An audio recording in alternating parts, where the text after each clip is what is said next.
Россия империясында 1897 елда birinchi халық санын алу була.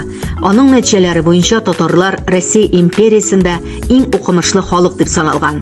Татарлар туган теленнән тыш гарәпчә һәм төрек телләрендә иркен сөйләшкән. Әгәр татар теле белсә, ул казакча, үзбәкчә гомумән төрки халыклар белән иркен аралаша алган. Татар халкының эшчәнлеге нигездә сәүдәгәрлек белән бәйле булган дигән мәгълүматлар теркәлгән.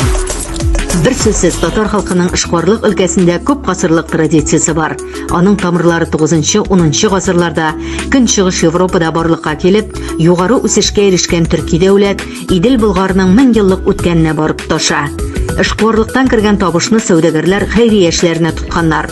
Алар акчасына мәчет, мәдрәсәләр, хастаханәләр, йортсызлар өчен куну урыннары төзелгән.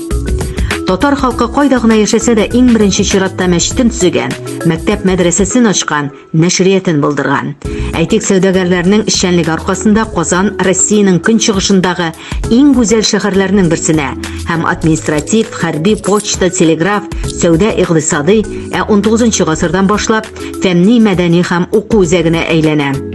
1816 елның 15 ноябрендә Казан хәбәрләре газетасы булай язган: Казан дворяннар шәһәре булудан бигрәк, сәүдәгәрләр шәһәре, сәүдәне бизи, тулыландыра, дәрәҗәсен күтәрә.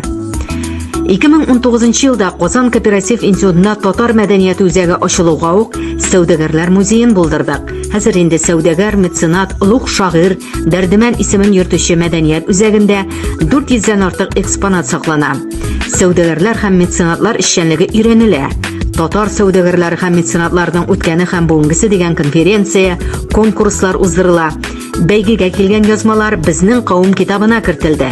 Бу көннәрдә китапның 2нче басмасы әзерләнә.